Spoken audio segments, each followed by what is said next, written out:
दोस्तों उम्मीद है सब खुश हूंदव खैरियत सां हूंदव।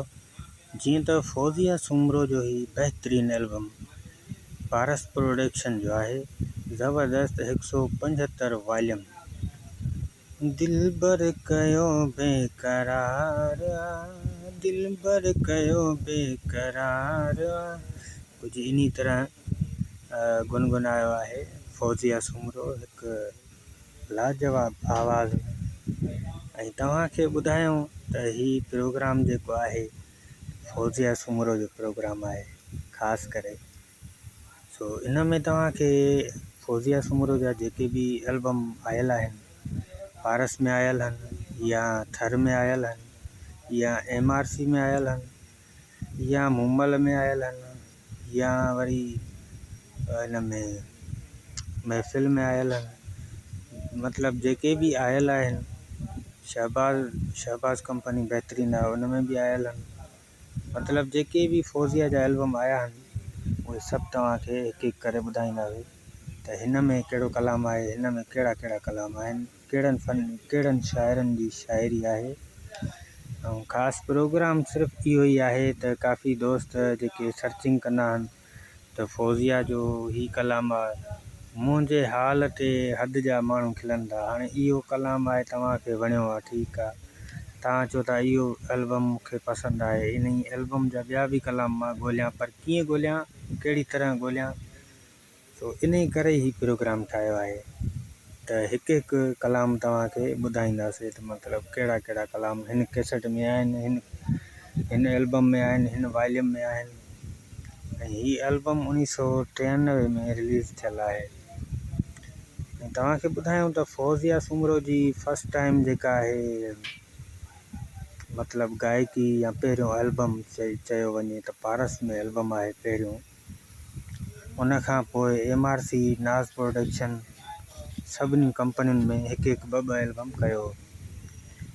फौजिया सुमरो हिकु बेहतरीन फ़नकार आहे, लाड़े जी फ़नकार आहे। ऐं हाणे तव्हांखे कलाम ॿुधायां त पहिरियों कलाम बिलाल ओठो साहब जो कलाम आहे मुंहिंजे हाल ते हद जा माण्हू खिलंदा। उन खां पोइ ॿियो कलाम आहे मंज़ूर लिगारी साहब जो सिराइकी कलाम आहे जुदाई जे ग़म में गुज़ारणु केॾो ॾुखियो आहे। उन खां पोइ आहे मन अङण ते साजन ईंदे तूं कॾहिं, ही बिलाल ओठो जी शाइरी आहे। ऐं उन खां पोइ भी बिलाल ओठो जो कलाम आहे ए मुहब मुसाफ़िर जानीअड़ा तोखे कीअं मां सम्झायां, हिकिड़ी साइड पूरी थी वई। उन खां पोइ आहे गुलाम हुसैन कलेरी साहब जो कलाम आहे आईना महागाज प्यारा हुया, ये कुछ इंडियन जी धुन जो हिसाब आहे।